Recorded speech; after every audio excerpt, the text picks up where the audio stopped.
V.I. Lenin. Critical Remarks on the National Question.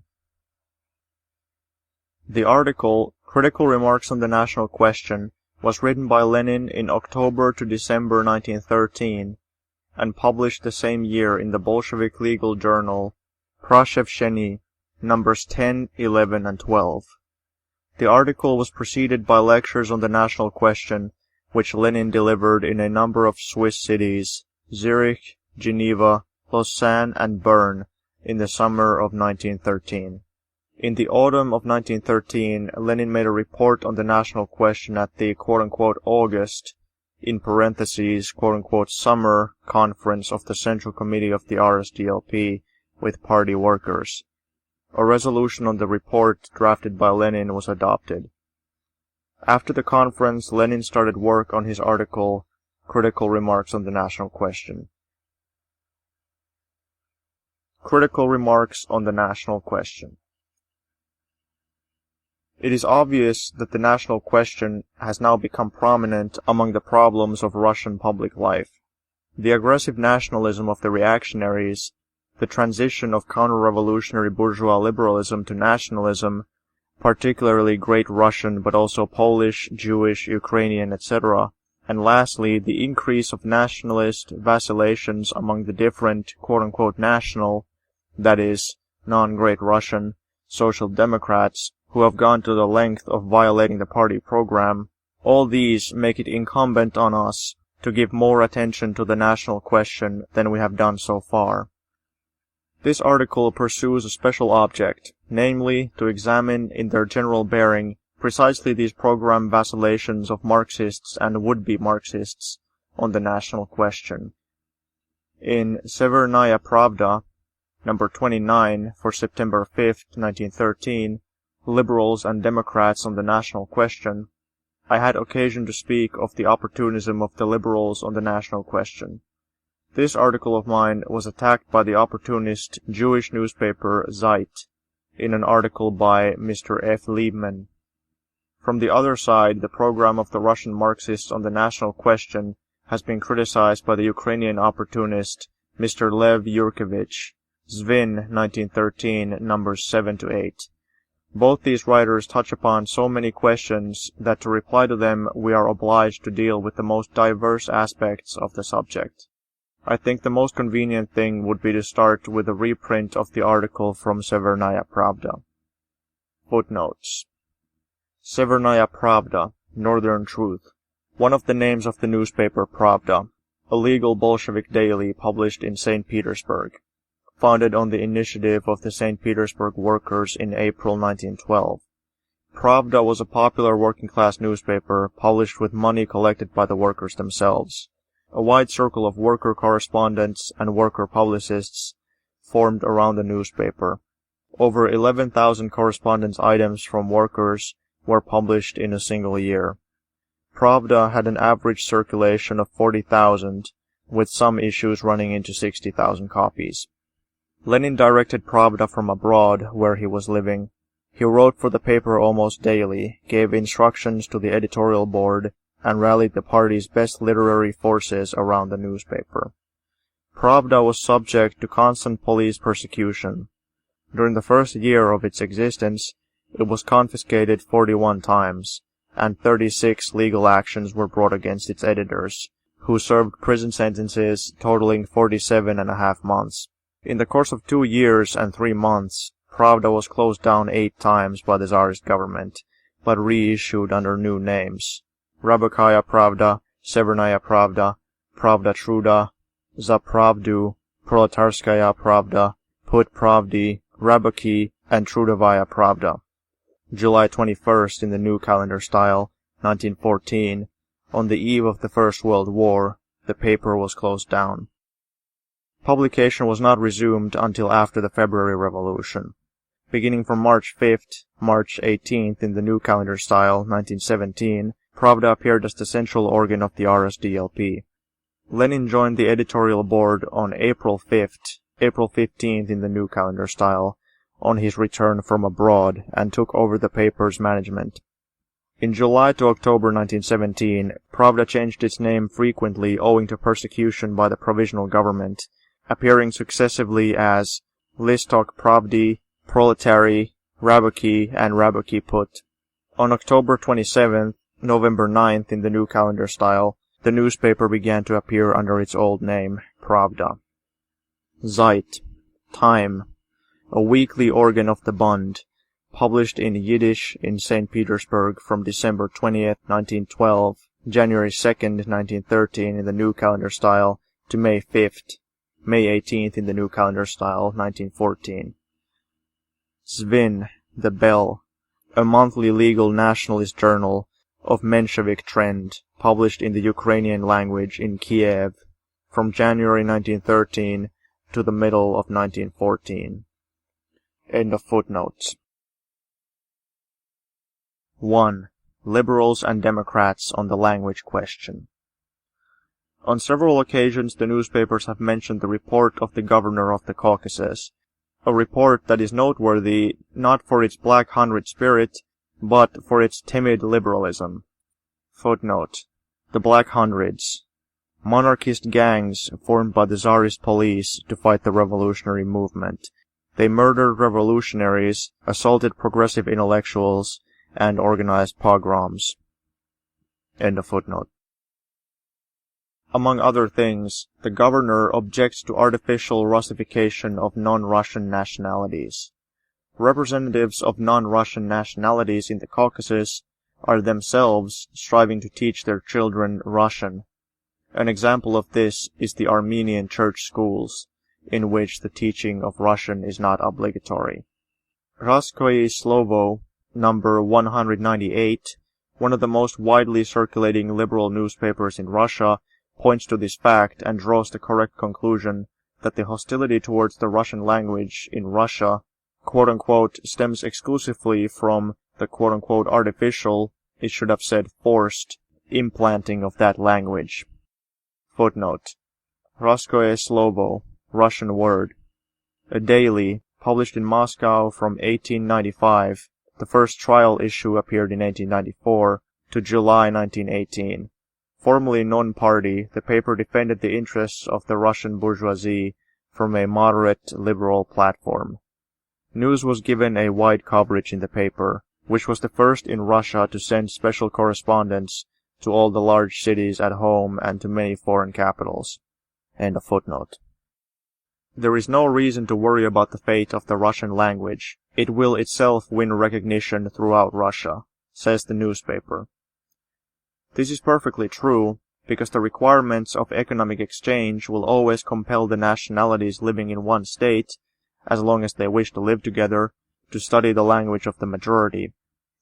The more democratic the political system in Russia becomes, the more powerfully, rapidly, and extensively capitalism will develop, the more urgently will the requirements of economic exchange impel various nationalities to study the language most convenient for general commercial relations. The liberal newspaper, however, hastens to slap itself in the face and demonstrate its liberal inconsistency. Even those who oppose Russification, it says, quote, would hardly be likely to deny that in a country as huge as Russia, there must be one single official language, and that this language can be only Russian, unquote. Logic turned inside out. Tiny Switzerland has not lost anything but has gained from having not one single official language but three, German, French, and Italian. In Switzerland, 70% of the population are Germans. In Russia, 43% are Great Russians. 22% French, in Russia 17% are Ukrainians, and 7% Italians.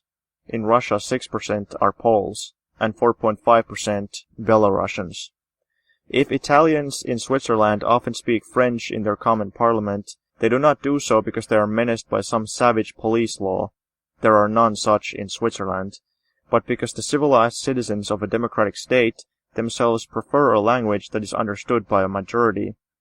The French language does not instill hatred in Italians because it is the language of a free civilized nation, a language that is not imposed by disgusting police measures.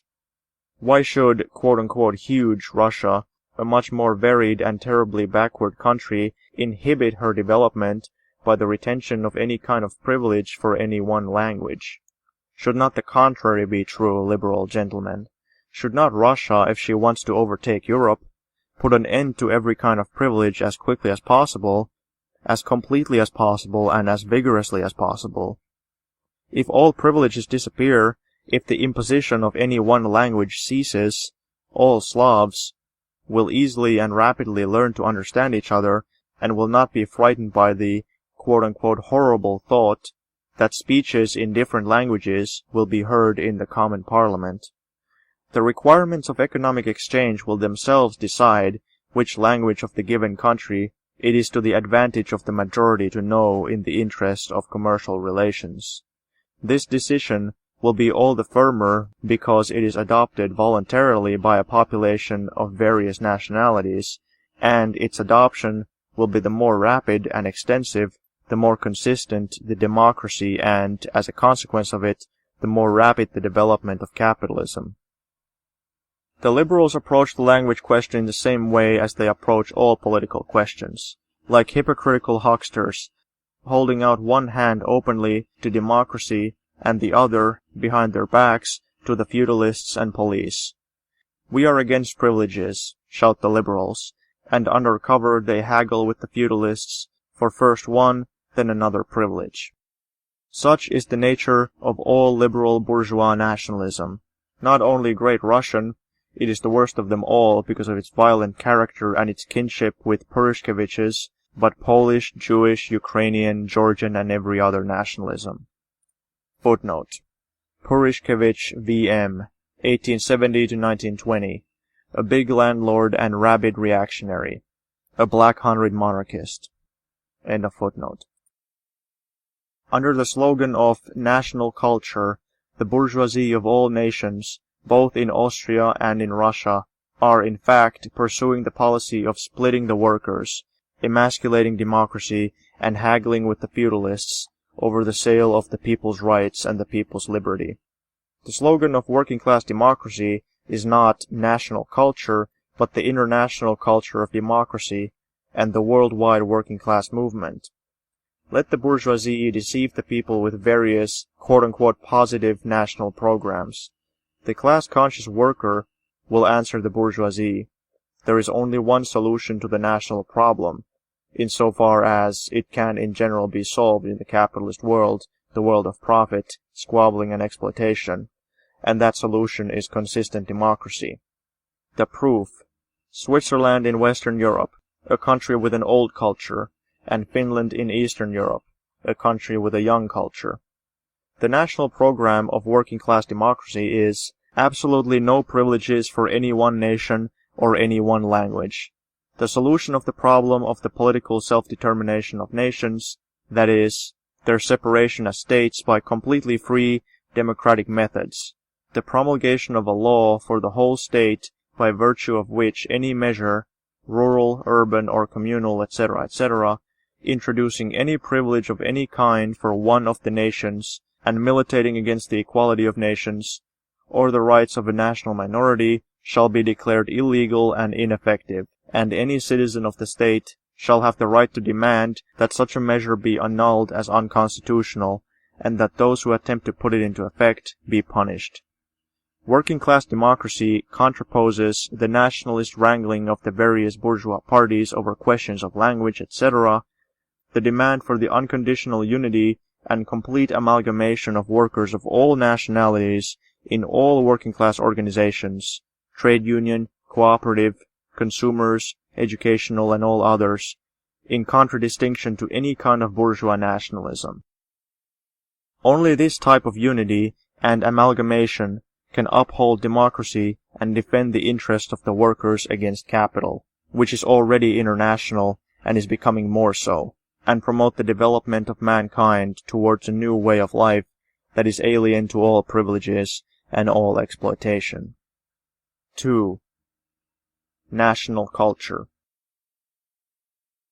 As the reader will see, the article in Severnaya Pravda made use of a particular example, that is, the problem of the official language, to illustrate the inconsistency and opportunism of the liberal bourgeoisie, which in the national question extends a hand to the feudalists and the police.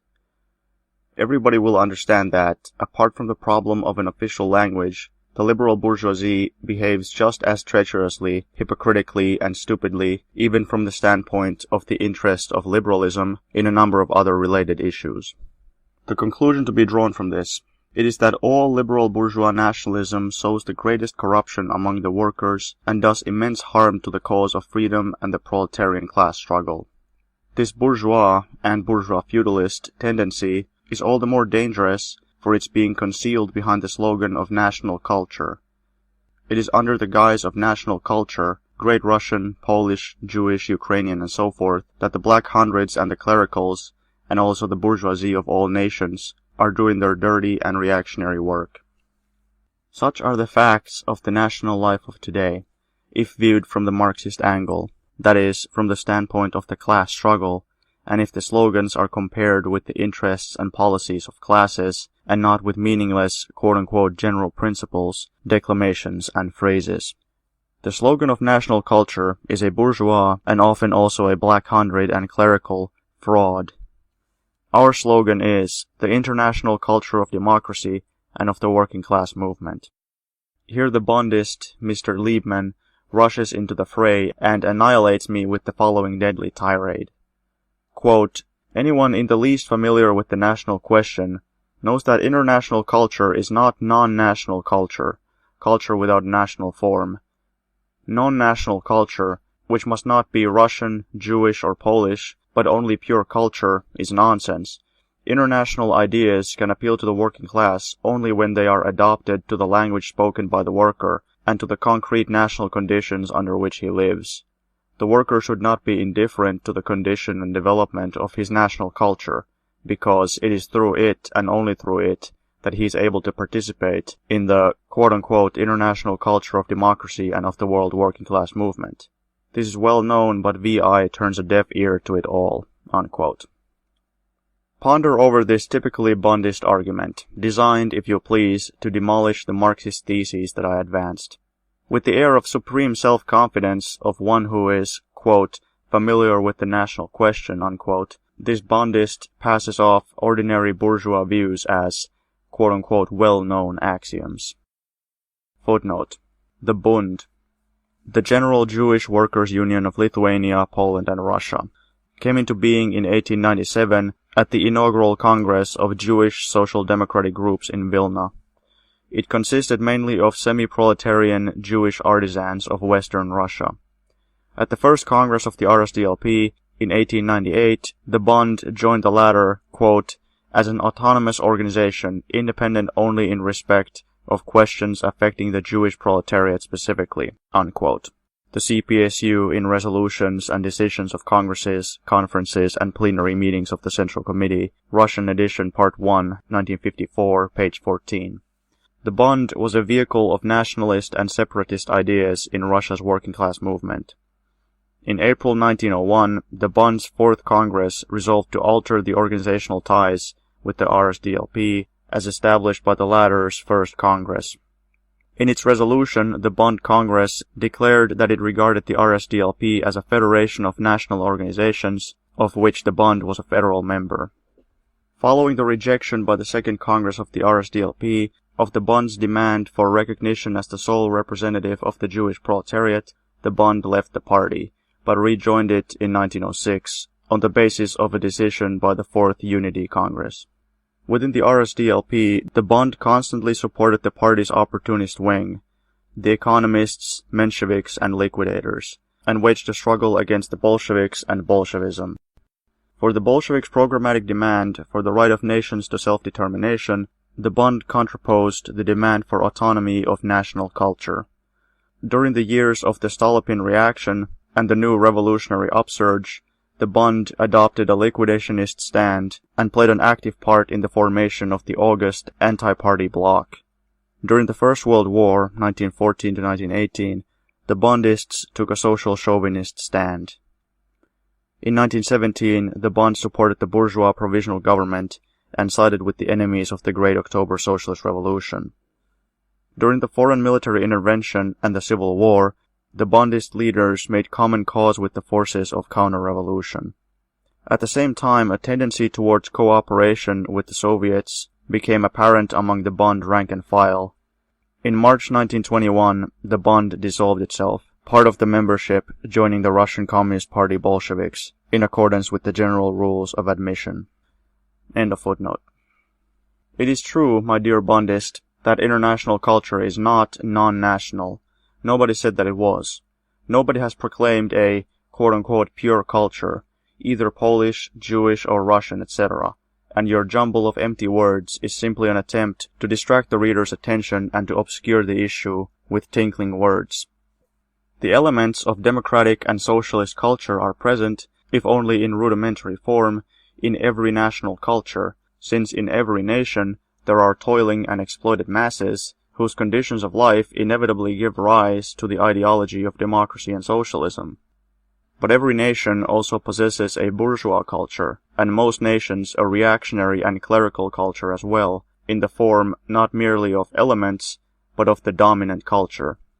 Therefore, the general quote-unquote national culture is the culture of the landlords, the clergy, and the bourgeoisie. This fundamental and, for a Marxist, elementary truth was kept in the background by the Bundist, who drowned it in his jumble of words. That is, instead of revealing and clarifying the class gulf to the reader, he in fact obscured it. In fact, the Bundist acted like a bourgeois, whose every interest requires the spreading of a belief in a non-class national culture. In advancing the slogan of, quote, the international culture of democracy and of the world working class movement, unquote, we take from each national culture only its democratic and socialist elements. We take them only and absolutely in opposition to the bourgeois culture and bourgeois nationalism of each nation.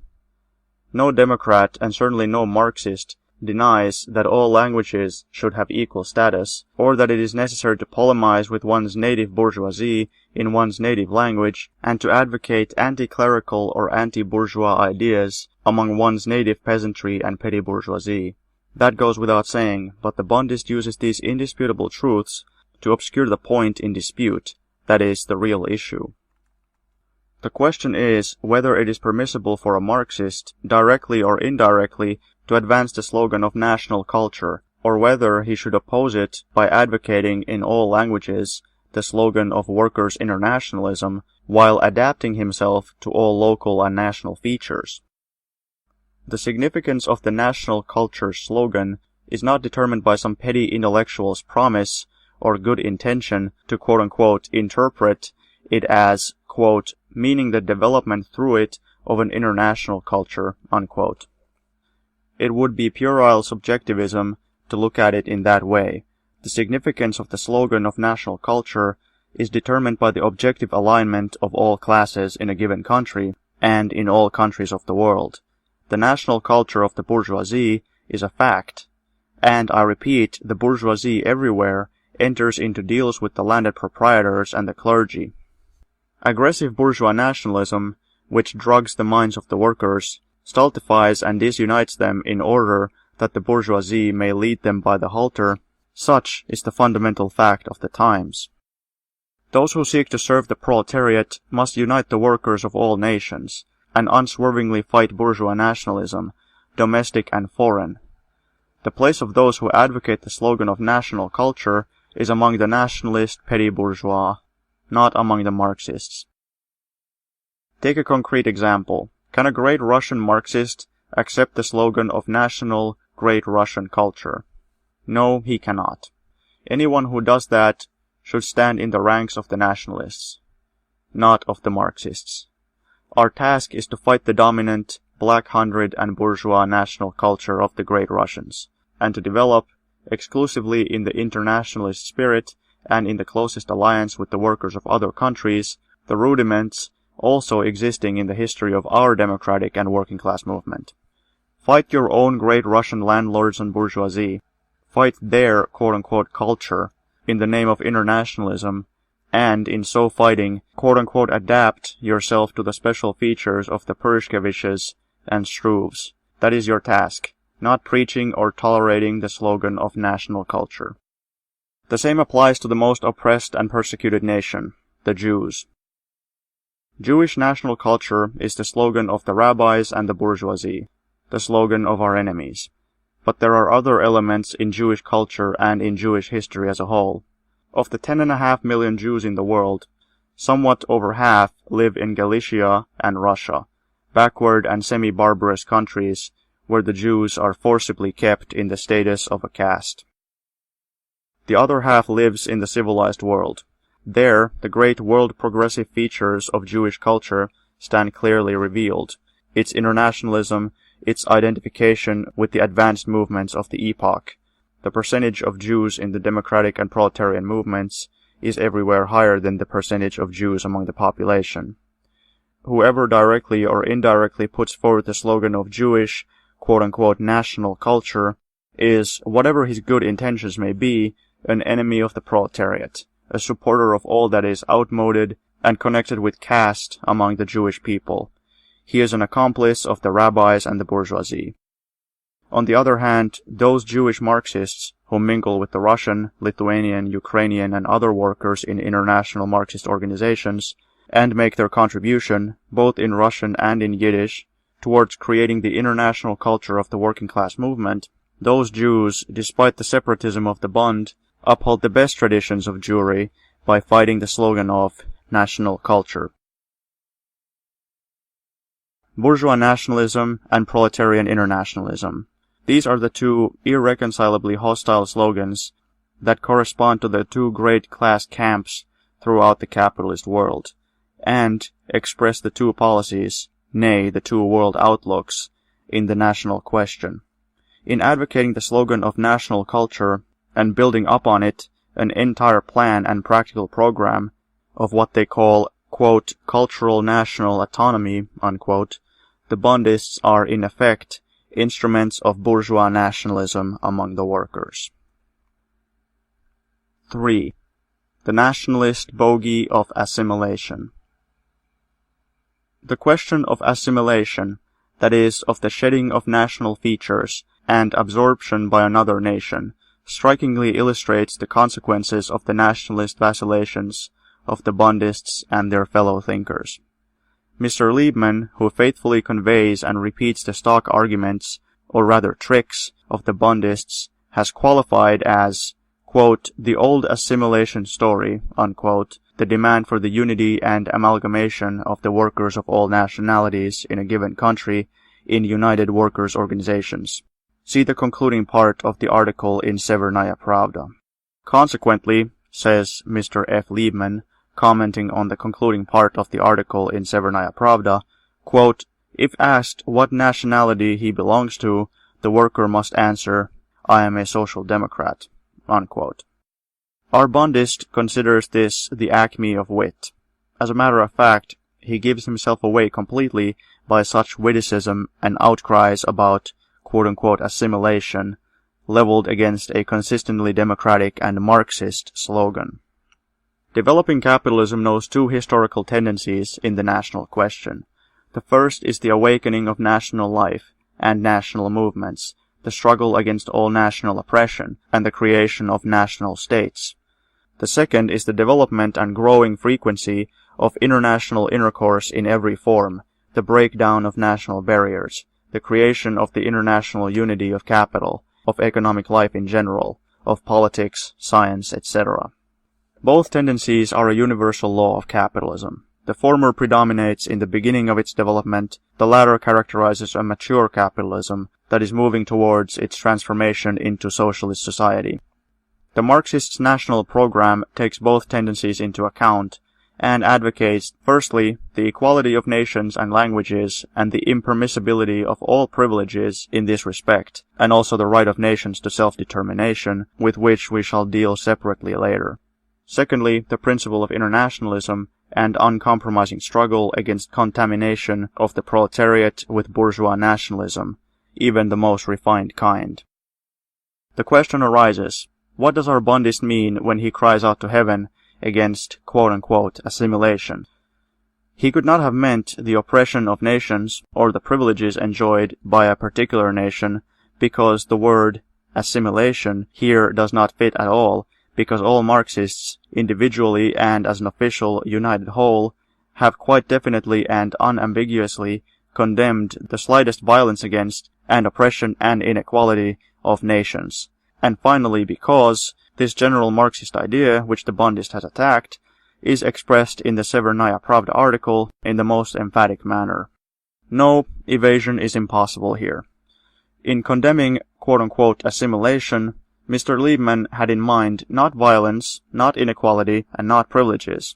Is there anything real left in the concept of assimilation, after all violence and all inequality have been eliminated? Yes, there undoubtedly is.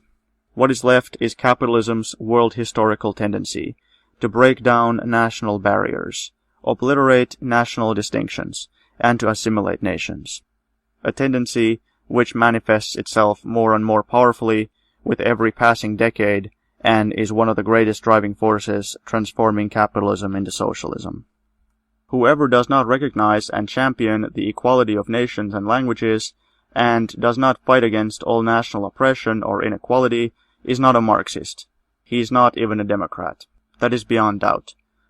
But it is also beyond doubt that the pseudo-Marxist who heaps abuse upon a Marxist of another nation for being an quote-unquote assimilator is simply a nationalist Philistine. In this unhandsome category of people are all the Bundists and, as we shall shortly see, Ukrainian nationalist socialists, such as L. Yurkevich, Dontsov, and company. To show concretely how reactionary the views held by these nationalist Philistines are, we shall cite facts of three kinds. It is the Jewish nationalists in Russia in general, and the Bundists in particular, who vociferate most about Russian Orthodox Marxists being quote-unquote assimilators. And yet, as the aforementioned figures show, out of the 10.5 million Jews all over the world, about half that number live in the civilized world, where conditions favoring quote-unquote assimilation are strongest, whereas the unhappy, downtrodden, disenfranchised Jews in Russia and Galicia, who are crushed under the heel of Purishkevich's Russian and Polish, live where conditions for quote-unquote assimilation least prevail, where there is most segregation, and even a quote-unquote pale of settlement, a numerus clausus, and other charming features of the Purishkevich regime. Footnotes. Pale of settlement, district in Tsarist Russia where Jews were permitted permanent residence. Numerus clausus. The numerical restriction imposed in Tsarist Russia on admission of Jews to the state's secondary and higher educational establishments, to employment at factories and offices, and the professions. End of footnotes. The Jews in the civilized world are not a nation. They have in the main become assimilated, say Karl Kautsky and Otto Bauer. The Jews in Galicia and in Russia are not a nation, unfortunately, through no fault of their own, but through that of the Purishkeviches. They are still a caste here. Such is the incontrovertible judgment of people who are undoubtedly familiar with the history of Jewry and take the above-cited facts into consideration. What do these facts prove? It is that only Jewish reactionary Philistines, who want to turn back the wheel of history and make it proceed not from the conditions prevailing in Russia and Galicia to those prevailing in Paris and New York, but in the reverse direction. Only they can clamor against quote-unquote assimilation. The best Jews who are celebrated in world history and have given the world foremost leaders of democracy and socialism have never clamored against assimilation. It is only those who contemplate the rear aspect of Jewry with reverential awe that clamor against assimilation. A rough idea of the scale which the general process of assimilation of nations is assuming under the present conditions of advanced capitalism may be obtained, for example, from the migration statistics of the United States of America. During the decade between 1891 to 1900, Europe sent 3,700,000 people there, and during the 9 years between 1901 and 1909, 7,200,000. The 1900 census in the United States recorded over 10 million foreigners. New York State, in which, according to the same census, there were over 78,000 Austrians, 136,000 Englishmen, 20,000 Frenchmen, 480,000 Germans, 37,000 Hungarians, 425,000 Irish, 182,000 Italians, 70,000 Poles, 166,000 people from Russia, mostly Jews, 43,000 Swedes, etc. Grinds down national distinctions. And what is taking place on a grand international scale in New York is also to be seen in every big city and industrial township. No one unobsessed by nationalist prejudices can fail to perceive that this process of assimilation of nations by capitalism means the greatest historical progress, the breakdown of hidebound national conservatism in the various backwoods, especially in backward countries like Russia. Take Russia and the attitude of great Russians towards the Ukrainians. Naturally, every Democrat, not to mention Marxist, will strongly oppose the incredible humiliation of Ukrainians and demand complete equality for them. But it would be a downright betrayal of socialism and a silly policy, even from the standpoint of the bourgeois quote-unquote national aims of the Ukrainians, to weaken the ties and the alliance between the Ukrainian and Great Russian proletariat that now exists within the confines of a single state. Mr. Lev Yurkevich, who calls himself a Marxist, poor Marx, is an example of that silly policy. In 1906, Sokolovsky, in parentheses Basok, and Lukashevich, in parentheses Tuchapsky, asserted, Mr. Yurkevich writes, that the Ukrainian proletariat had become completely Russified and needed no separate organization. Without quoting a single fact bearing on the direct issue, Mr. Yurkevich falls upon both for saying this and cries out hysterically, quite in the spirit of the basest, most stupid and most reactionary nationalism, that this is quote-unquote national passivity, quote-unquote national renunciation, that these men have, quote, split, in parentheses, double exclamation points, the Ukrainian Marxists, unquote, and so forth. Today, despite the, quote, growth of Ukrainian national consciousness among the workers, unquote, the minority of the workers are, quote-unquote, nationally conscious, while the majority, Mr. Yurkevich assures us, quote, are still under the influence of Russian culture, unquote. And it is our duty, this nationalist Philistine exclaims, quote, not to follow the masses, but to lead them, to explain to them their national aims, natsiolna sprava, unquote. Zvin, page 89. This argument of Mr. Yurkevich's is wholly bourgeois nationalistic, but even from the point of view of the bourgeois nationalists, some of whom stand for complete equality and autonomy for the Ukraine, while others stand for an independent Ukrainian state, this argument will not wash. The Ukrainian striving for liberation is opposed by the Great Russian and Polish landlord class, and by the bourgeoisie of these two nations. What social force is capable of standing up to these classes? The first decade of the 20th century provided an actual reply to this question. That force is none other than the working class, which rallies the democratic peasantry behind it.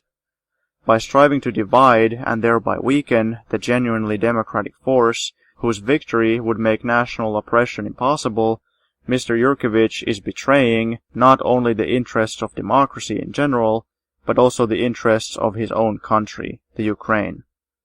Given united action by the great Russian and Ukrainian proletarians, a free Ukraine is possible. Without such unity, it is out of the question. But Marxists do not confine themselves to the bourgeois national standpoint.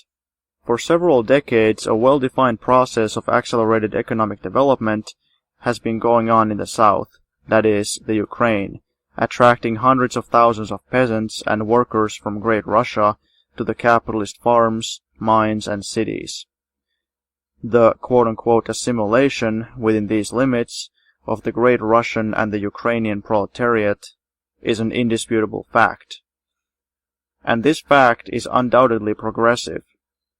Capitalism is replacing the ignorant, conservative, settled muzzik of the Great Russian or Ukrainian backwoods with a mobile proletarian whose conditions of life break down specifically national narrow-mindedness, both Great Russian and Ukrainian. Even if we assume that, in time, there will be a state frontier between Great Russia and the Ukraine, The historically progressive nature of the quote-unquote assimilation of the great Russian and Ukrainian workers will be as undoubted as the progressive nature of the grinding down of nations in America. The freer the Ukraine and Great Russia become, the more extensive and more rapid will be the development of capitalism, which will still more powerfully attract the workers, the working masses of all nations, from all regions of the state, and from all the neighboring states, should Russia become a neighboring state in relation to the Ukraine, to the cities, the mines, and the factories.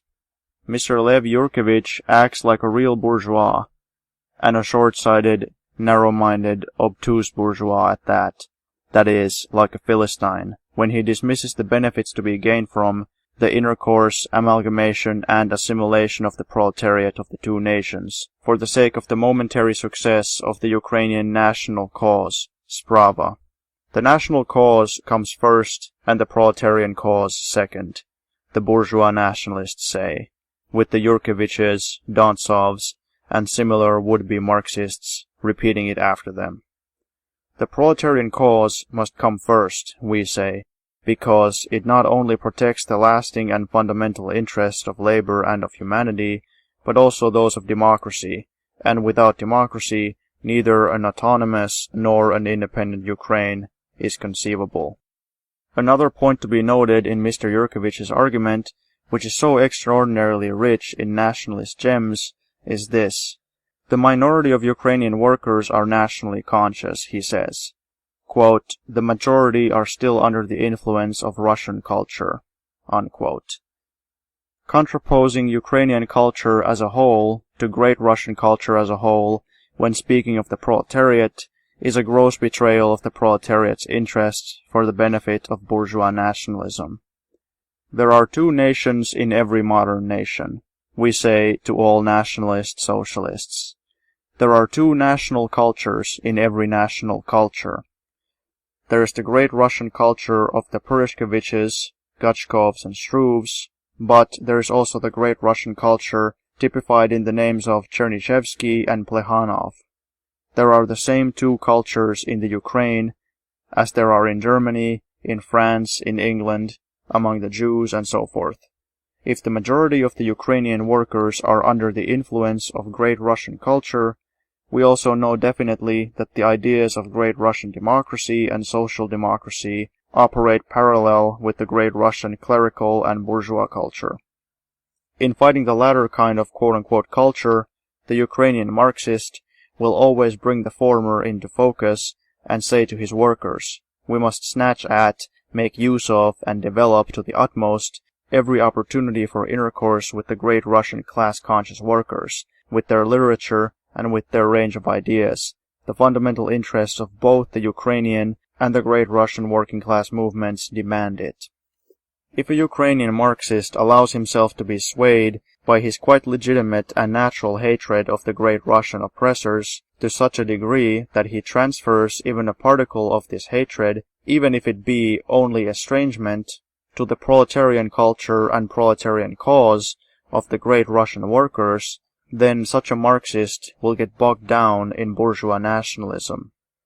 Similarly, the great Russian Marxist will be bogged down not only in bourgeois, but also in Black Hundred nationalism, if he loses sight, even for a moment, of the demand for complete equality for the Ukrainians, or of their right to form an independent state.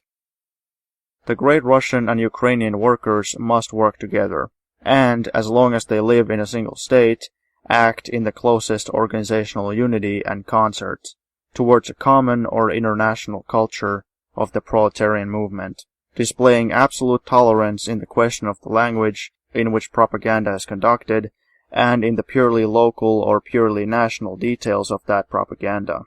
This is the imperative demand of Marxism.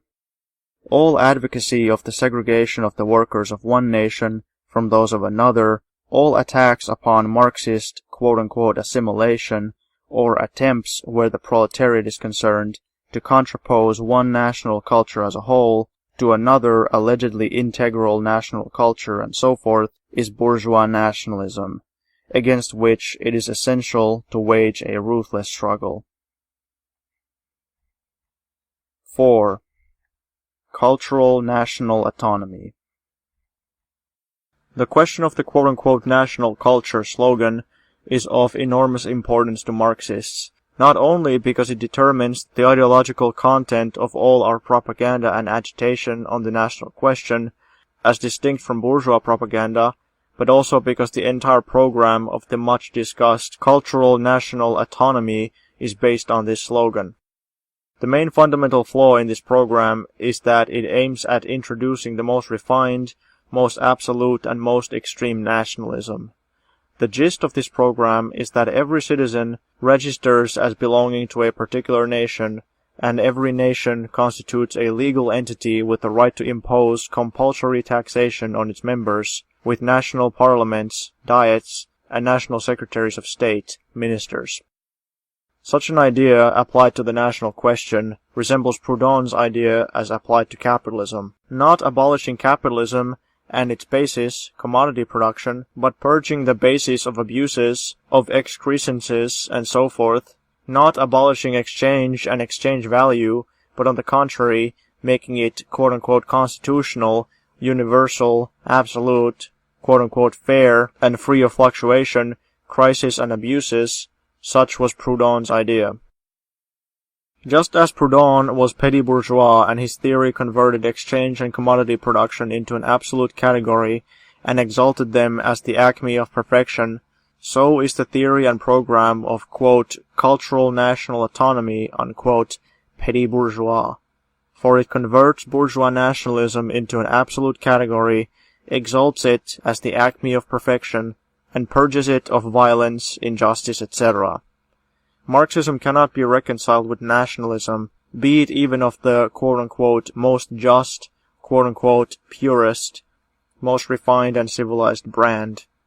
In place of all forms of nationalism, Marxism advances internationalism, the amalgamation of all nations in the higher unity, a unity that is growing before our eyes, with every mile of railway line that is built, with every international trust, and every workers' association that is formed, an association that is international in its economic activities, as well as in its ideas and aims. The principle of nationality is historically inevitable in bourgeois society, and, taking this society into due account, the Marxist fully recognizes the historical legitimacy of national movements. But to prevent this recognition from becoming an apologia of nationalism, it must be strictly limited to what is progressive in such movements, in order that this recognition may not lead to bourgeois ideology, obscuring proletarian consciousness.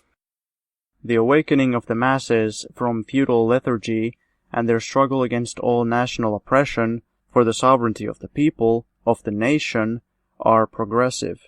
Hence, it is the Marxists' bounden duty to stand for the most resolute and consistent democratism on all aspects of the national question. This task is largely a negative one, but this is the limit the proletariat can go to in supporting nationalism, for beyond that begins the quote-unquote positive activity of the bourgeoisie striving to fortify nationalism. To throw off the feudal yoke, all national oppression, and all privileges enjoyed by any particular nation or language is the imperative duty of the proletariat as a democratic force, and is certainly in the interest of the proletarian class struggle, which is obscured and retarded by bickering on the national question. But to go beyond these strictly limited and definite historical limits in helping bourgeois nationalism means betraying the proletariat and siding with the bourgeoisie. There is a borderline here, which is often very slight, and which the Bundists and Ukrainian nationalist socialists completely lose sight of. Combat all national oppression. Yes, of course. Fight for any kind of national development, for quote-unquote national culture in general? Of course not. The economic development of capitalist society presents us with examples of immature national movements all over the world.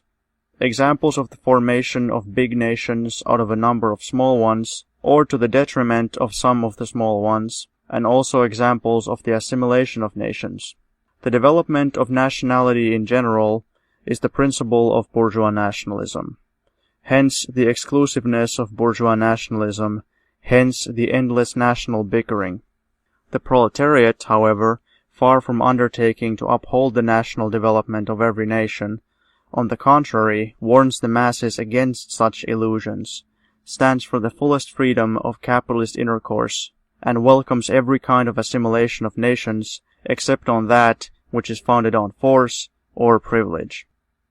Consolidating nationalism within a certain quote-unquote justly delimited sphere, quote-unquote constitutionalizing nationalism, and securing separation of all nations from one another by means of a special state institution, such is the ideological foundation and content of cultural national autonomy. This idea is thoroughly bourgeois and thoroughly false.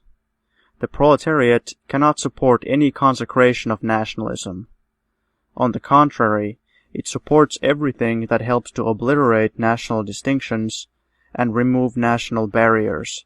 It supports everything that makes the ties between nationalities closer and closer, or tends to merge nations.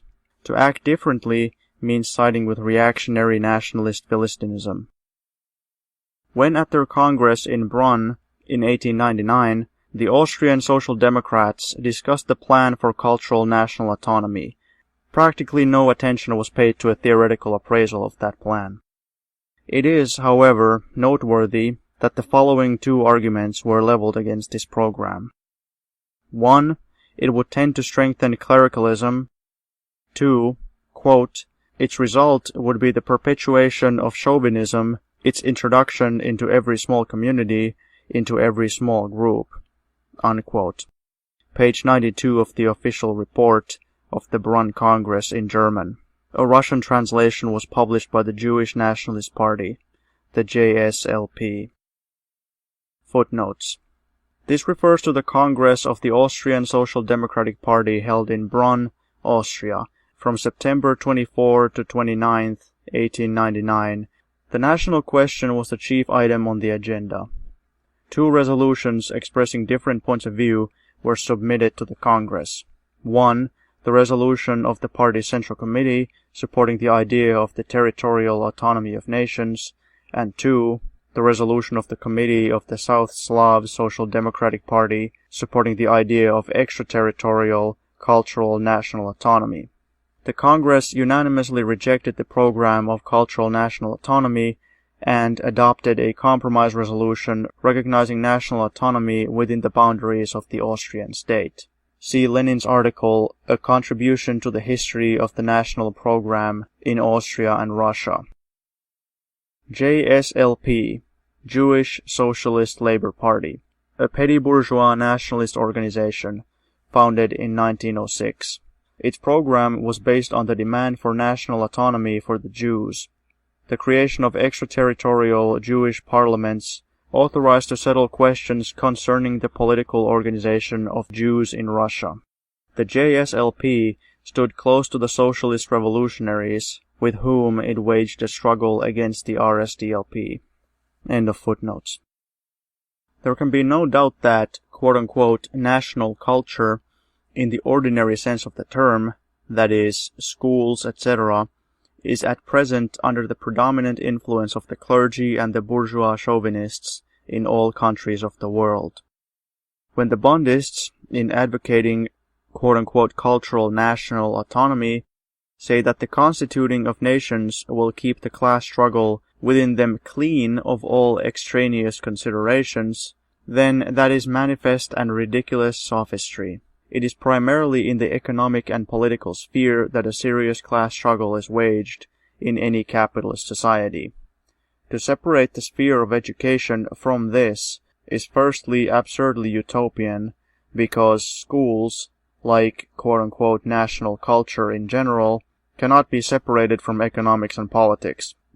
Secondly, it is the economic and political life of a capitalist country that necessitates at every step the smashing of the absurd and outmoded national barriers and prejudices, whereas separation of the school system and the like would only perpetuate, intensify, and strengthen quote-unquote pure clericalism and quote-unquote pure bourgeois chauvinism. On the boards of joint stock companies, we find capitalists of different nations sitting together in complete harmony. At the factories, workers of different nations work side by side. In any really serious and profound political issue, sides are taken according to classes, not nations.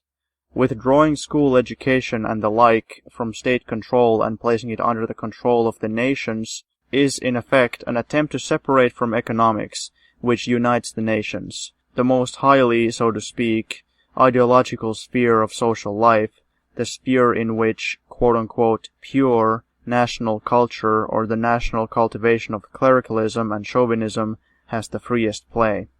In practice, the plan for, quote-unquote, extraterritorial or, quote-unquote, cultural national autonomy could mean only one thing: the division of educational affairs according to nationality, that is, the introduction of national curios in school affairs. Sufficient thought to the real significance of the famous Bond plan will enable one to realize how utterly reactionary it is, even from the standpoint of democracy, let alone from that of the proletarian class struggle for socialism. A single instance and a single scheme for the quote-unquote nationalization of the school system will make this point abundantly clear. In the United States of America, the division of the states into northern and southern holds to this day in all departments of life. The former possess the greatest traditions of freedom and of struggle against the slave owners. The latter possess the greatest traditions of slave ownership, survivals of the persecution of the Negroes, who are economically oppressed and culturally backward. 44% of Negroes are illiterate, and 6% of whites, and so forth. In the northern states, Negro children attend the same schools as white children do. In the South, there are separate, quote-unquote, national, or racial, whichever you please, schools for Negro children. I think that this is the sole instance of actual, quote-unquote, nationalization of schools.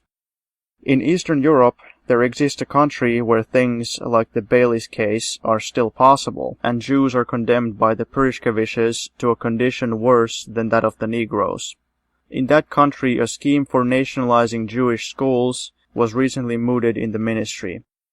Happily, this reactionary utopia is no more likely to be realized than the utopia of the Austrian petty bourgeoisie, who have despaired of achieving consistent democracy or of putting an end to national bickering, and have invented for the nations school education compartments to keep them from bickering over the distribution of schools, but have quote-unquote constituted themselves for an eternal bickering of one quote-unquote national culture with another. Footnote: the Bailey's case. A provocative trial engineered by the Tsarist government in 1913 in Kiev. Bailey's, a Jew, was falsely accused of having murdered a Christian boy named Yushinsky for ritual purposes. Actually, the murder was organized by the Black Hundreds. The aim of this frame-up was to fan anti-Semitism and incite pogroms so as to divert the masses from the mounting revolutionary movement. The trial excited great public feeling. Workers' protest demonstrations were held in a number of cities. Baylis was acquitted. End of footnote. In Austria, the idea of cultural national autonomy has remained largely a flight of literary fancy, which the Austrian Social Democrats themselves have not taken seriously. In Russia, however, it has been incorporated in the programs of all the Jewish bourgeois parties, and of several petty bourgeois opportunist elements in the different nations, for example, the Bondists, the liquidators in the Caucasus, and the Conference of Russian National Parties of the left Narodnik trend. This conference, we will mention parenthetically, took place in 1907, its decision being adopted with abstention on the part of the Russian Socialist Revolutionaries and the PSP, the Polish Social Patriots. Abstention from voting is a method surprisingly characteristic of the Socialist Revolutionaries and PSP when they want to show their attitude towards a most important question of principle in the sphere of the national program. Footnotes: Socialist Revolutionaries, a petty bourgeois party in Russia, which came into being at the end of 1901 and beginning of 1902, as a result of a merger of various Narodnik groups and circles. The SRs saw no class distinctions between the proletariat and the petty proprietor, played down the class differentiation and antagonisms within the peasantry, and refused to recognize the proletariat's leading role in the revolution. Their views were an eclectic mixture of the ideas of Narodnism and revisionism. In Lenin's words, they tried to mend, quote, the rents in the Narodnik ideas with bits of fashionable opportunist criticism of Marxism, unquote. See present edition, volume 9, page 310.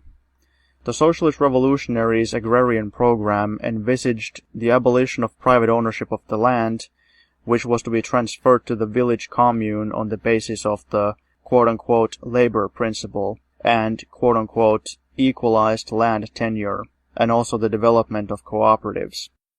This program, which the SRs called quote-unquote socialization of the land, had nothing socialist about it.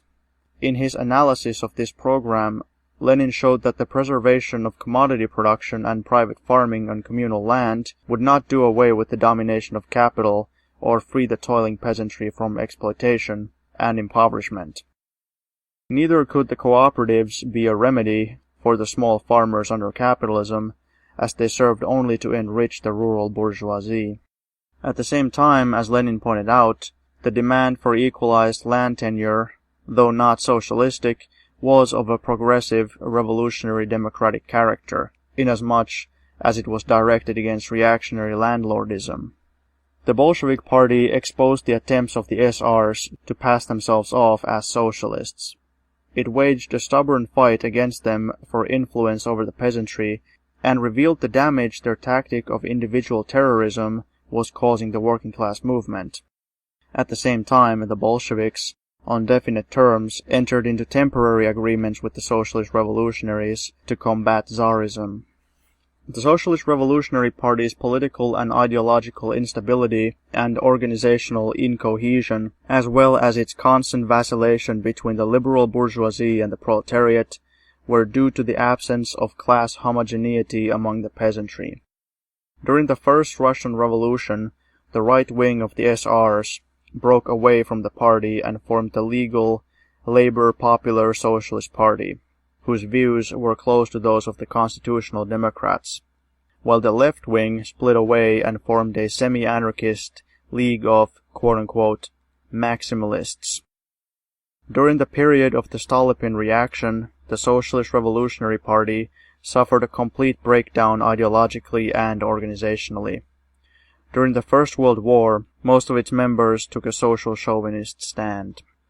After the February bourgeois democratic revolution of 1917, the Socialist Revolutionaries, together with the Mensheviks and the Cadets, were the mainstay of the counter-revolutionary provisional government of the bourgeoisie and landlords. The leaders of the SR Party, Kerensky, Aksentiev, and Chernov, were members of this cabinet. The SR Party refused to support the peasants' demand for the abolition of landlordism and stood for the preservation of landlord ownership. The SR members of the provisional government authorized punitive action against peasants who had seized landed estates.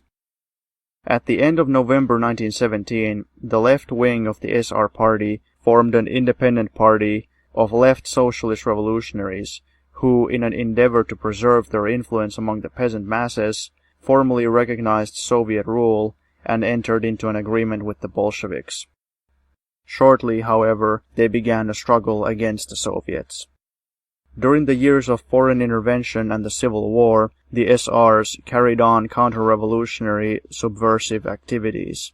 They actively supported the interventionists and White Guards, took part in counter-revolutionary plots, and organized terroristic attacks against the leaders of the Soviet state and the Communist Party.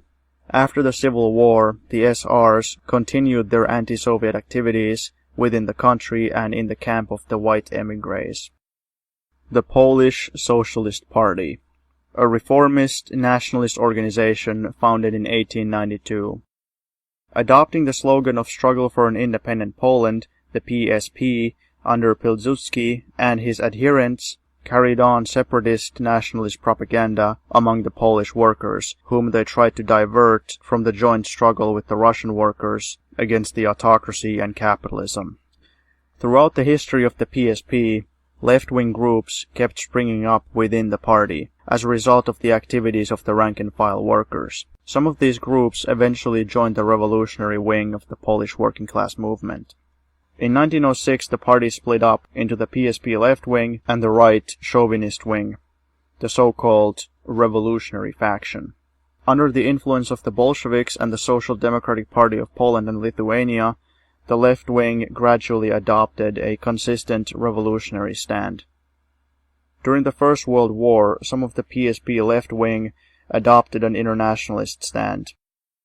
In December 1918, it united with the Social Democrats of Poland and Lithuania to form the Communist Workers' Party of Poland, as the Communist Party of Poland was known up to 1925. During the First World War, the PSP right wing continued its policy of national chauvinism, organizing Polish legions on the territory of Galicia to fight on the side of Austro-German imperialism. With the formation of the Polish bourgeois state, the right PSP in 1919 united with the PSP organizations existing on Polish territories formerly seized by the Germans and Austria, and resumed the name of the PSP. At the head of the government, it arranged for the transfer of power to the Polish bourgeoisie, systematically carried on anti-communist propaganda, and supported a policy of aggression against the Soviet Union, a policy of conquest and oppression against Western Ukraine and Western Belarus. Various groups in the PSP who disagreed with this policy joined the Communist Party of Poland. After Pilsudski's fascist coup d'etat, May 1926, the PSP was nominally a parliamentary opposition, but actually it did not carry on any active fight against the fascist regime, and continued its anti-communist and anti-Soviet propaganda. During that period, the left-wing elements of the PSP collaborated with the Polish communists and supported United Front tactics in a number of campaigns. During the Second World War, the PSP again split up. Its reactionary and chauvinist faction, which assumed the name Liberty, Equality, Independence, took part in the reactionary Polish émigré government in London.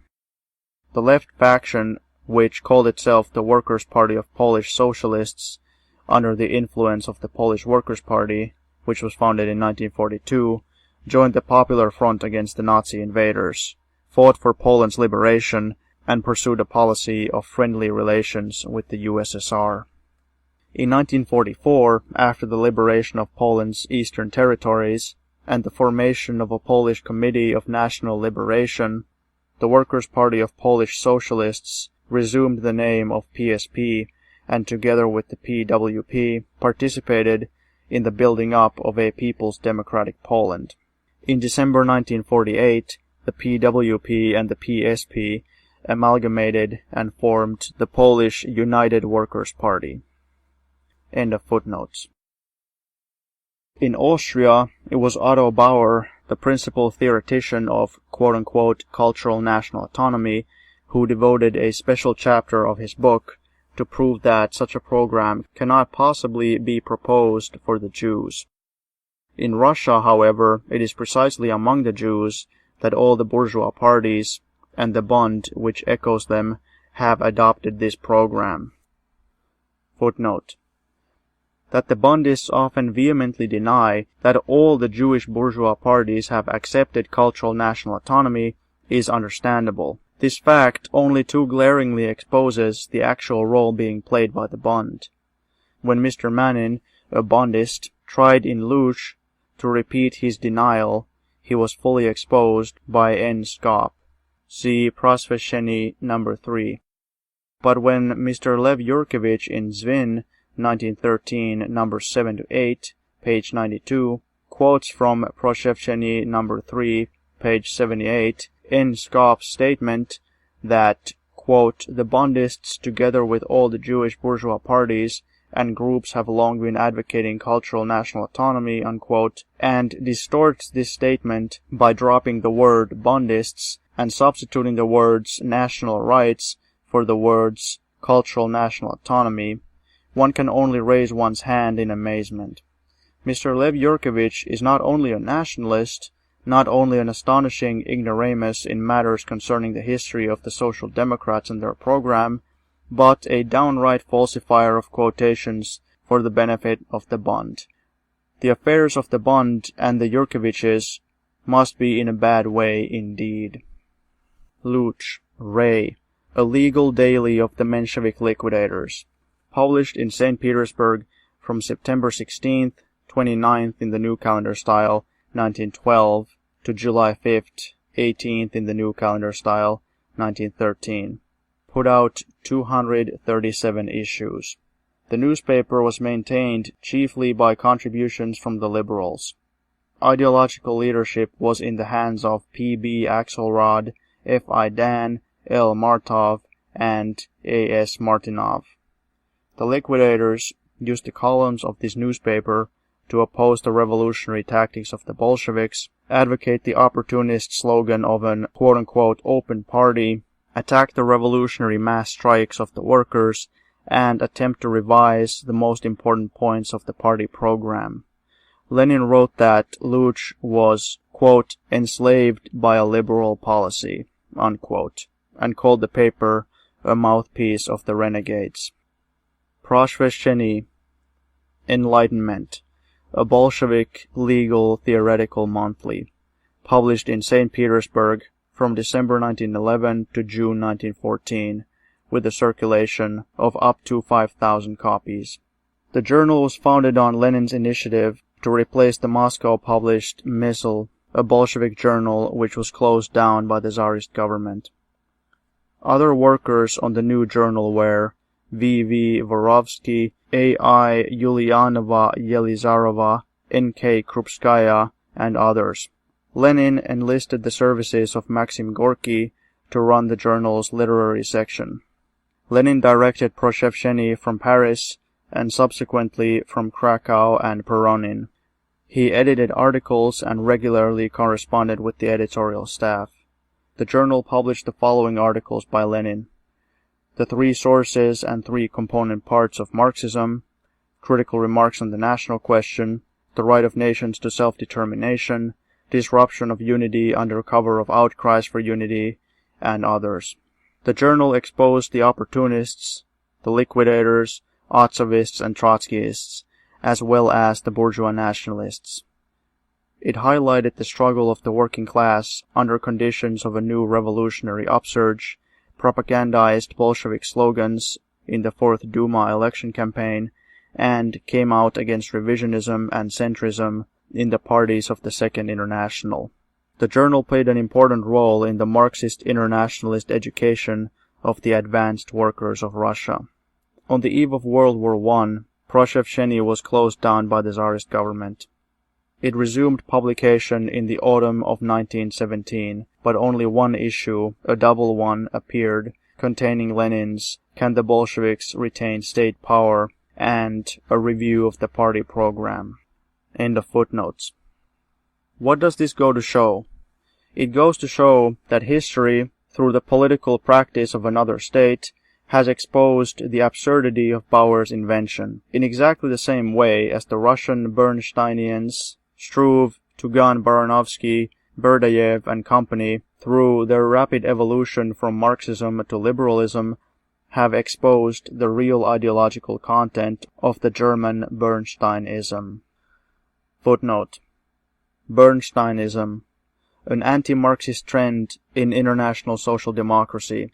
It arose towards the close of the 19th century in Germany and bore the name of the German opportunist social democrat Eduard Bernstein.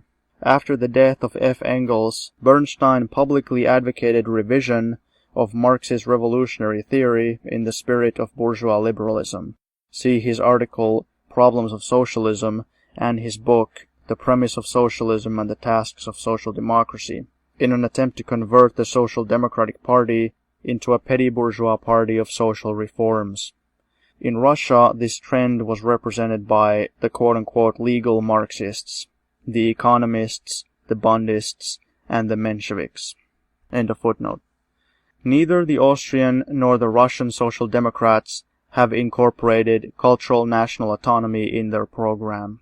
However, the Jewish bourgeois parties in a most backward country and a number of petty bourgeois, so-called socialist groups, have adopted it in order to spread ideas of bourgeois nationalism among the working class in a refined form. This fact speaks for itself.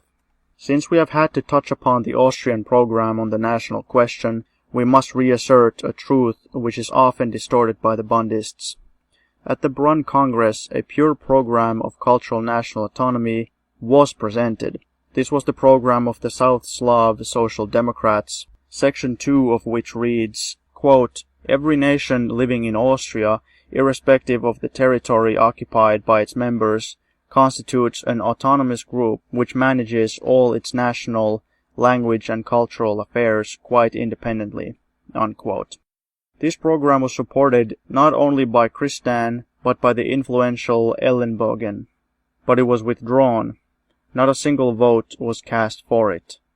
A territorialist program was adopted, that is, one that did not create any national groups, quote, "irrespective of the territory occupied by the members of the nation," unquote.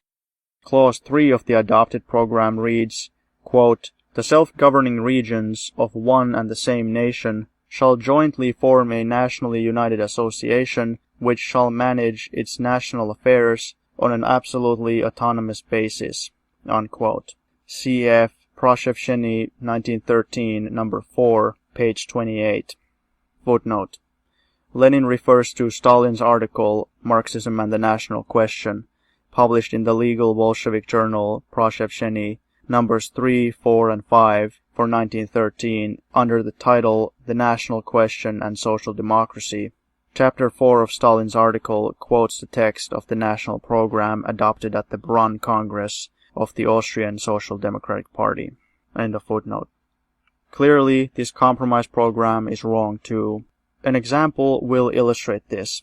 The German colonists' community in Saratov gubernia, plus the German working-class suburb of Riga or Lodz, plus the German housing estate near St. Petersburg, etc., would constitute a quote-unquote nationally united association of Germans in Russia.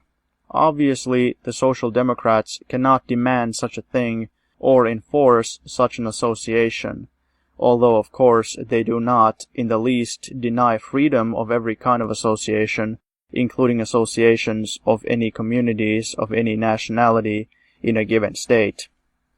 The segregation by a law of the state of Germans, etc., in different localities and of different classes in Russia into a single German national association may be practiced by anybody, priests, bourgeois, or Philistines, but not by Social Democrats.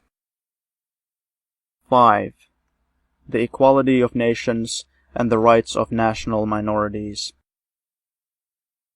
When they discuss the national question, opportunists in Russia are given to citing the example of Austria.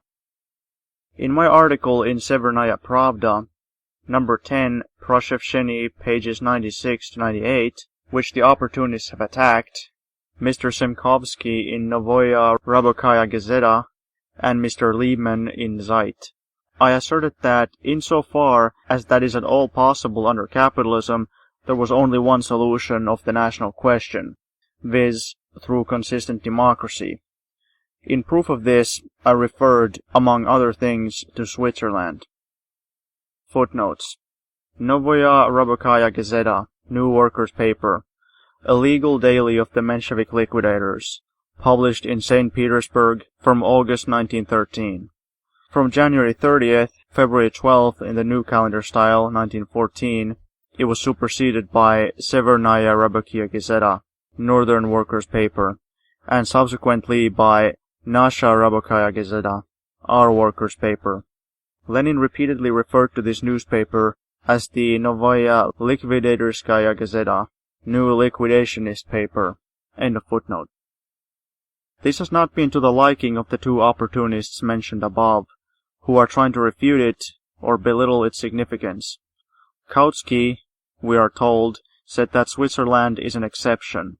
Switzerland, if you please, has a special kind of decentralization, a special history, special geographical conditions, unique distribution of a population that speak different languages, etc., etc.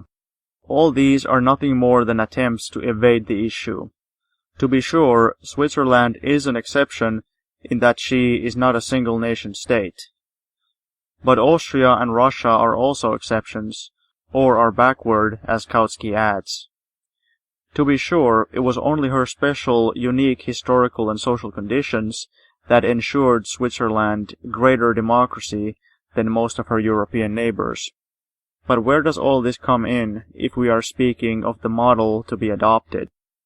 In the whole world, under present-day conditions, countries in which any particular institution has been founded on consistent democratic principles are the exception. Does this prevent us, in our program, from upholding consistent democracy in all institutions? Switzerland's special features lie in her history, her geographical and other conditions. Russia's special features lie in the strength of her proletariat, which has no precedent in the epoch of bourgeois revolutions, and in her shocking general backwardness, which objectively necessitates an exceptionally rapid and resolute advance under the threat of all sorts of drawbacks and reverses. We are evolving a national program from the proletarian standpoint.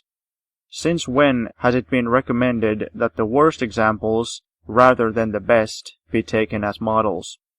At all events, does it not remain an indisputable and undisputed fact that national peace under capitalism has been achieved, insofar it is achievable, exclusively in countries where consistent democracy prevails? Since this is indisputable, the opportunists' persistent references to Austria instead of Switzerland are nothing but a typical cadet device, for the cadets always copy the worst European constitutions rather than the best. Footnote: Cadets, members of the Constitutional Democratic Party, the principal party of the liberal monarchist bourgeoisie in Russia. It was formed in October 1905 and consisted of representatives of the bourgeoisie, landlord members of the Zemstvos, and bourgeois intellectuals. Prominent leaders of the cadets were P. N. Milyukov, S. A. Muromtsev, V. A. Maklakov, A. I. Shingaryov, P. B. Struve, and F. I. Rodichev. To mislead the masses, the cadets called themselves the quote-unquote Party of People's Freedom, but actually they went no further than the demand for a constitutional monarchy. They considered the fight against the revolutionary movement their chief aim, and strove to share power with the Tsar and the feudalist landlords.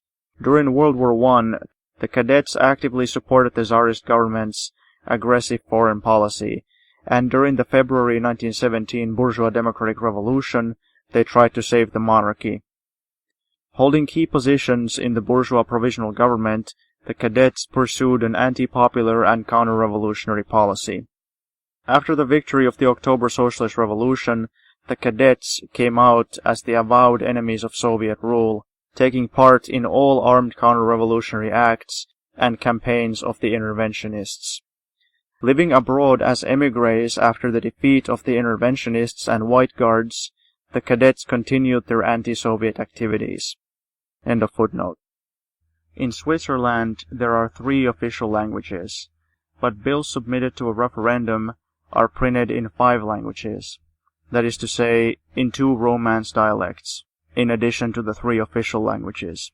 According to the 1900 census, these 2 dialects are spoken by 38,651 out of the 3,315,443 inhabitants of Switzerland, that is, by a little over 1%. In the army, commissioned and non-commissioned officers, quote, are given the fullest freedom to speak to the men in their native language, unquote.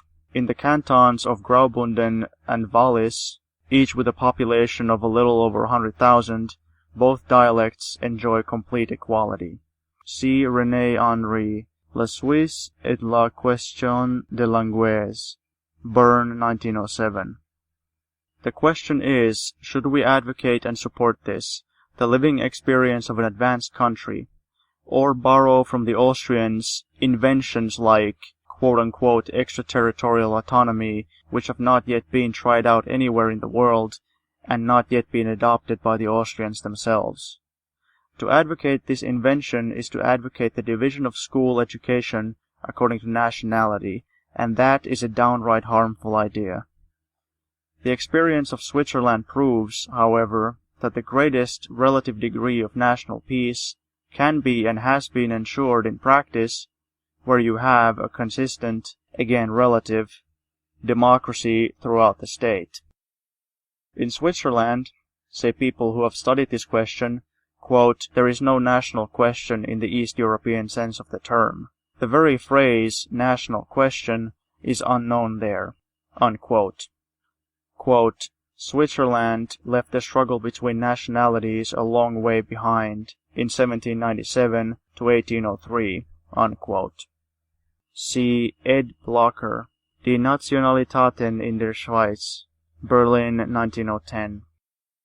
This means that the epoch of the Great French Revolution, which provided the most democratic solution of the current problems of the transition from feudalism to capitalism, succeeded incidentally, en passant, in quote-unquote solving the national question.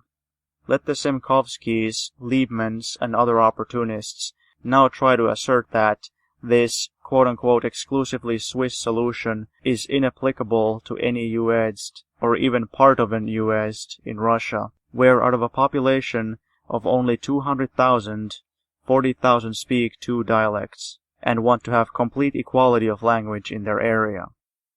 Advocacy of complete equality of nations and languages distinguishes only the consistently democratic elements in each nation, that is, only the proletarians, and unites them, not according to nationality, but in a profound and earnest desire to improve the entire system of state. On the contrary, advocacy of quote-unquote cultural national autonomy, despite the pious wishes of individuals and groups, divides the nations, and in fact draws the workers and the bourgeoisie of any one nation closer together. In parentheses, the adoption of this quote-unquote cultural national autonomy by all the Jewish bourgeois parties. Guaranteeing the right of a national minority is inseparably linked up with the principle of complete equality. In my article in Severnaya Pravda, this principle was expressed in almost the same terms as in the later, official and more accurate decision of the Conference of Marxists. That decision demands, quote, the incorporation in the Constitution of a fundamental law which shall declare null and void all privileges enjoyed by any one nation and all infringements of the rights of a national minority, unquote. Mr. Liebman tries to ridicule this formula and asks, quote, who knows what the rights of a national minority are, unquote. Do these rights, he wants to know, include the right of the minority to have, quote-unquote, its own program for the national schools? How large must the national minority be to have the right to have its own judges, officials, and schools with instruction in its own language? Mr. Liebman wants it to be inferred from these questions that a quote-unquote positive national program is essential. Actually, these questions clearly show what reactionary ideas our Bundists tried to smuggle through under cover of a dispute on supposedly minor details and particulars. Quote-unquote, its own program in its national schools? Marxists, my dear nationalist socialists, have a general school program which demands, for example, an absolutely secular school. As far as Marxists are concerned, no departure from this general program is anywhere or at any time permissible in a democratic state. The question of introducing any quote-unquote local subjects, languages and so forth into it being decided by the local inhabitants. However, from the principle of, quote, taking educational affairs out of the hands of the state, unquote, and placing them under the control of the nations, it ensues that we, the workers, must allow the quote-unquote nations in our democratic state to spend the people's money on clerical schools. Without being aware of the fact, Mr. Liebman has clearly demonstrated the reactionary nature of quote-unquote cultural national autonomy. Quote, how large must the national minority be, unquote. This is not defined even in the Austrian program, of which the Bondists are enamored. It says, more briefly and less clearly than our program does, quote, "The rights of the national minority are protected by a special law to be passed by the Imperial Parliament," unquote. Section 4 of the Brunn program. Why has nobody asked the Austrian Social Democrats the question, what exactly is that law, and exactly which rights and of which minority is it to protect? That is because all sensible people understand that it is inappropriate and impossible to define particulars in a program. A program lays down only fundamental principles. In this case, the fundamental principle is implied with the Austrians and directly expressed in the decision of the latest conference of Russian Marxists. That principle is no national privileges and no national inequality. Let us take a concrete example to make the point clear to the Bondist. According to the school census of January 18, 1911, St. Petersburg elementary schools under the Ministry of Public quote-unquote education were attended by 48,076 pupils. Of these, 396, that is, less than 1%, were Jews. The other figures are Romanian pupils, 2, Georgians, 1, Armenians, 3, etc. Footnote: Lenin obtained these figures from the Statistical Handbook, One-Day Census of Elementary Schools in the Empire, made on January 18, 1911, Issue 1, Part 2, St. Petersburg Educational Area, gubernias of Archangel, Vologda, Novgorod, Olonets, Pskov, and St. Petersburg. St. Petersburg, 1912, page 72. End of footnote. Is it possible to draw up a quote-unquote positive national program that will cover this diversity of relationships and conditions? And St. Petersburg is, of course, far from being the city with the most mixed population in Russia. Even such specialists in national quote-unquote subtleties as the Bondists would hardly be able to draw up such a program. And yet, if the constitution of the country contained a fundamental law rendering null and void every measure that infringed the rights of a minority, any citizen would be able to demand the rescinding of orders prohibiting, for example, the hiring at state expense of special teachers of Hebrew, Jewish history, and the like, or the provision of state-owned premises for lectures for Jewish, Armenian, or Romanian children, or even for the one Georgian child. At all events, it is by no means impossible to meet, on the basis of equality, all the reasonable and just wishes of the national minorities, and nobody will say that advocacy of equality is harmful. On the other hand, it would certainly be harmful to advocate division of schools according to nationality, to advocate, for example, special schools for Jewish children in St. Petersburg, and it would be utterly impossible to set up national schools for every national minority, for 1, 2, or 3 children. Furthermore, it is impossible in any countrywide law to define how large a national minority must be to be entitled to special schools, or to special teachers for supplementary subjects, etc. On the other hand, a countrywide law establishing equality can be worked out in detail and developed through special regulations and the decisions of regional diets and town, zemstvo, village commune, and other authorities. 6. Centralization and autonomy. In his rejoinder, Mr. Liebman writes, quote, "Take our Lithuania, the Baltic province, Poland, Volhynia, South Russia, etc. Everywhere you will find a mixed population. There is not a single city that does not have a large national minority. However far decentralization is carried out, different nationalities will always be found living together in different places, chiefly in urban communities, and it is democratism that surrenders a national minority to the national majority. But as we know, VI is opposed to the federal state structure and the boundless decentralization that exists in the Swiss Federation. The question is, what was his point in citing the example of Switzerland?" Unquote. My object in citing the example of Switzerland has already been explained above. I have also explained that the problem of protecting the rights of a national minority can be solved only by a country-wide law promulgated in a consistently democratic state that does not depart from the principle of equality. But in the passage quoted above, Mr. Liebman repeats still another of the most common and most fallacious arguments or skeptical remarks which are usually made against the Marxist national program, and which therefore deserve examination.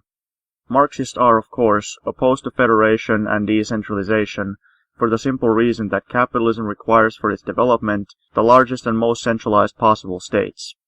Other conditions being equal, the class-conscious proletariat will always stand for the larger state. It will always fight against medieval particularism and will always welcome the closest possible economic amalgamation of large territories in which the proletariat's struggle against the bourgeoisie can develop on a broad basis. Capitalism's broad and rapid development of the productive forces calls for large, politically compact and united territories, since only here can the bourgeois class, together with its inevitable antipode, the proletarian class, unite and sweep away all the old, medieval, caste, parochial, petty national, religious and other barriers. The right of nations to self-determination, that is, the right to secede and form independent national states, will be dealt with elsewhere. Footnote. See pages 393 to 454 of this volume. The Right of Nations to Self-Determination by V.I. Lenin. End of footnote. But while and insofar as different nations constitute a single state, Marxists will never, under any circumstances, advocate either the federal principle or decentralization. The great centralized state is a tremendous historical step forward from the medieval disunity to the future socialist unity of the whole world, and only via such a state, inseparably connected with capitalism, can there be any road to socialism. It would, however, be inexcusable to forget that in advocating centralism we advocate exclusively democratic centralism. On this point, all the Philistines in general, and the nationalist Philistines in particular, including the late Dragomanov, have so confused the issue that we are obligated again and again to spend time clarifying it. Footnote. Dragomanov, MP, 1841 to 1895. Ukrainian historian, ethnographer and publicist, exponent of Ukrainian bourgeois national liberalism. End of footnote. Far from precluding local self-government, with autonomy for regions having special economic and social conditions, a distinct national composition of the population and so forth, democratic centralism necessarily demands both. In Russia, centralism is constantly confused with tyranny and bureaucracy.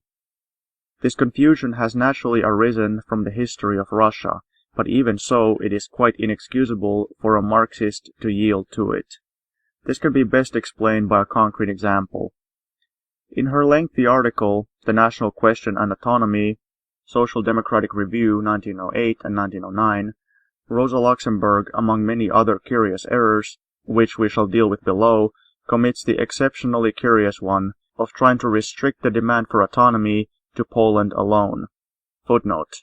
Social Democratic Review, a journal published by the Polish Social Democrats, in close cooperation with Rosa Luxemburg, in Krakow from 1902 to 1904, and from 1908 to 1910. End of footnote. But first, let us see how she defines autonomy. Rosa Luxemburg admits, and being a Marxist, she is of course bound to admit, that all the major and important economic and political questions of capitalist society must be dealt with exclusively by the central parliament of the whole country concerned, not by the autonomous diets of the individual regions.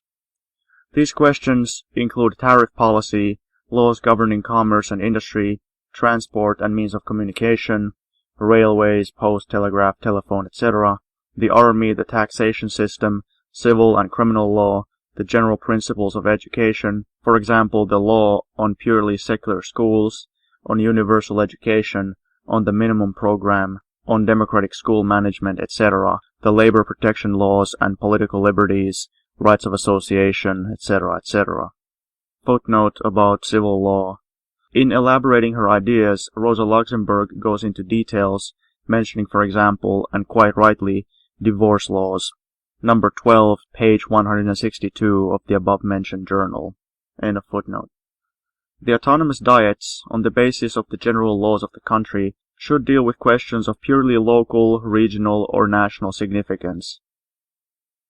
Amplifying this idea in great, not to say excessive, detail, Rosa Luxemburg mentions, for example, the construction of local railways, number 12, page 149, and local highways, numbers 14 to 15, page 376, etc. Obviously, one cannot conceive of a modern, truly democratic state that did not grant such autonomy to every region, having any appreciable, distinct economic and social features, populations of a specific national composition, etc. The principle of centralism, which is essential for the development of capitalism, is not violated by this local and regional autonomy, but on the contrary is applied by it democratically, not bureaucratically. The broad, free, and rapid development of capitalism would be impossible, or at least greatly impeded, by the absence of such autonomy, which facilitates the concentration of capital, the development of the productive forces, the unity of the bourgeoisie and the unity of the proletariat on a countrywide scale, for bureaucratic interference in purely local, regional, national, and other questions is one of the greatest obstacles to economic and political development in general, and an obstacle to centralism in serious, important, and fundamental matters in particular.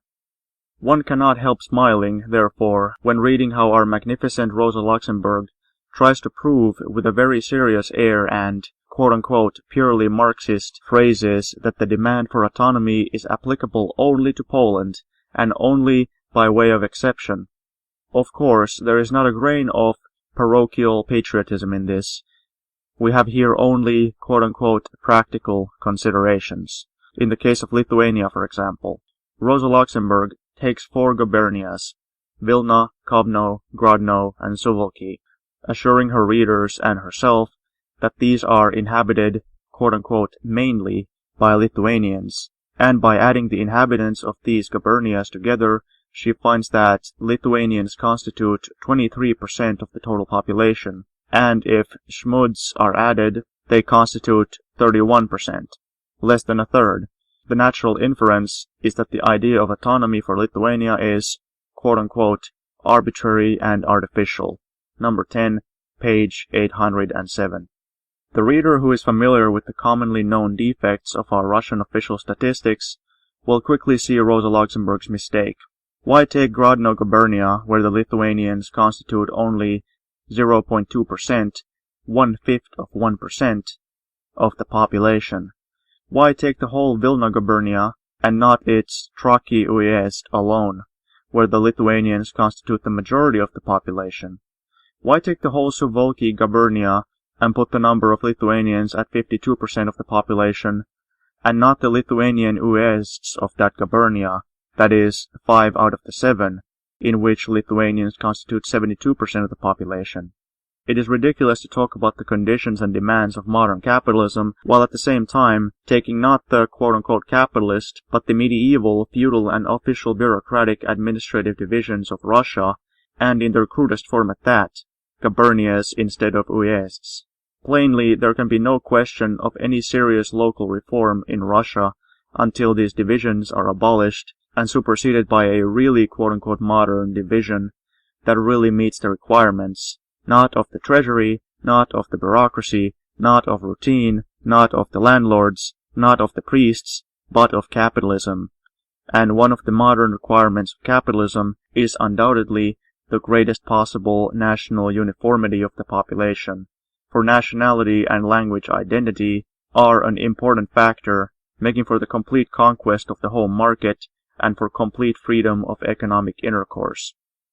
Oddly enough, this obvious mistake of Rosa Luxemburg's is repeated by the Bundist Medem, who sets out to prove not that Poland's specific features are quote-unquote exceptional, but that the principle of national territorial autonomy is unsuitable. The Bundists stand for national extraterritorial autonomy.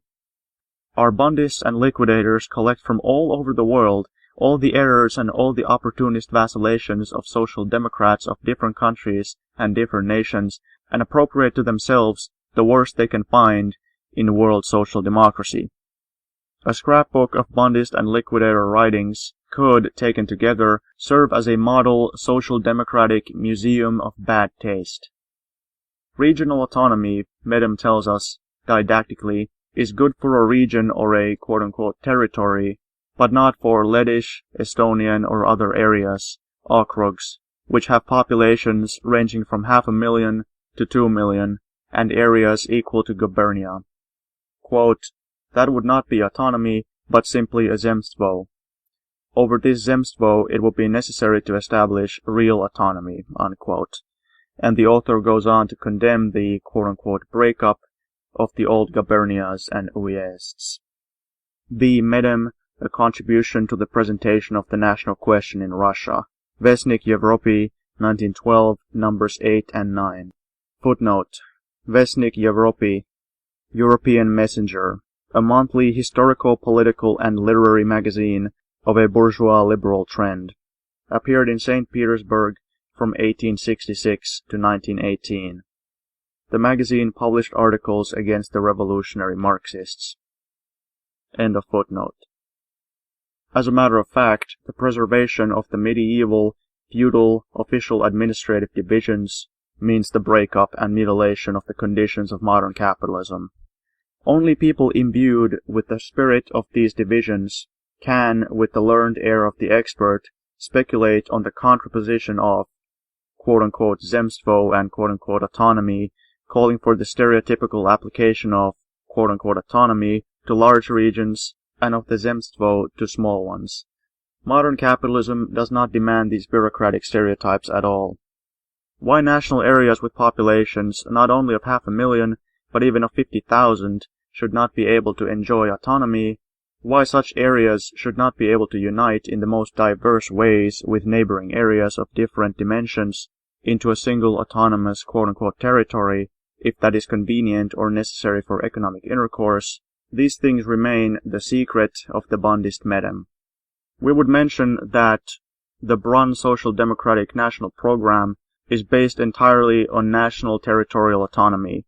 It proposes that Austria should be divided into quote-unquote nationally distinct areas, quote, instead of the historical crown lands, unquote, Clause 2 of the Brunn program. We would not go as far as that. A uniform national population is undoubtedly one of the most reliable factors for making free, broad, and really modern commercial intercourse. It is beyond doubt that not a single Marxist, and not even a single firm Democrat, will stand up for the Austrian crown lands and the Russian gubernias and uyezds. The latter are not as bad as the Austrian crown lands, but they are very bad nevertheless, or challenge the necessity of replacing these obsolete divisions by others that will conform as far as possible with the national composition of the population. Lastly, it is beyond doubt that in order to eliminate all national oppression, it is very important to create autonomous areas, however small, with entirely homogeneous populations, towards which members of the respective nationalities scattered all over the country, or even all over the world, could gravitate, and with which they could enter into relations and free associations of every kind. All this is indisputable, and can be argued against only from the hidebound bureaucratic point of view.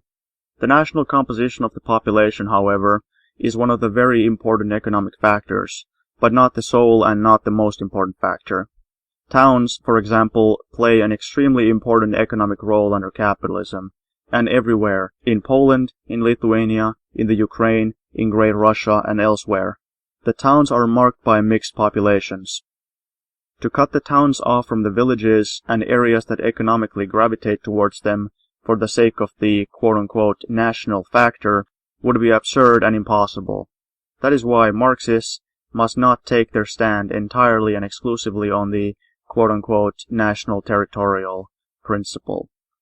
The solution of the problem proposed by the last conference of Russian Marxists is far more correct than the Austrian. On this question, the conference advanced the following proposition. Quote, We must provide for wide regional autonomy, not for Poland alone, of course, but for all the regions of Russia, and fully democratic local self-government, and the boundaries of the self-governing and autonomous regions must be determined, not by the boundaries of the present gubernias, ujests, etc., but by the local inhabitants themselves, on the basis of their economic and social conditions, national makeup of the population, etc." Unquote. Here the national composition of the population is placed on the same level as the other conditions, economic first, then social, etc., which must serve as a basis for determining the new boundaries that will meet the needs of modern capitalism, not of bureaucracy and Asiatic barbarism. The local population alone can assess those conditions with full precision, and on that basis, the central parliament of the country will determine the boundaries of the autonomous regions and the powers of autonomous diets. We still have to examine the question of the right of nations to self-determination. On this question, a whole collection of opportunists of all nationalities, the liquidator Semkovsky, the Bundist Liebman, and the Ukrainian nationalist socialist Lev Yurkevich, have set to work to quote-unquote popularize the errors of Rosa Luxemburg.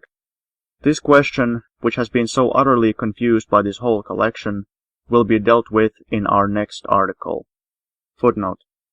Lenin is referring to an article he was planning on the right of nations to self-determination.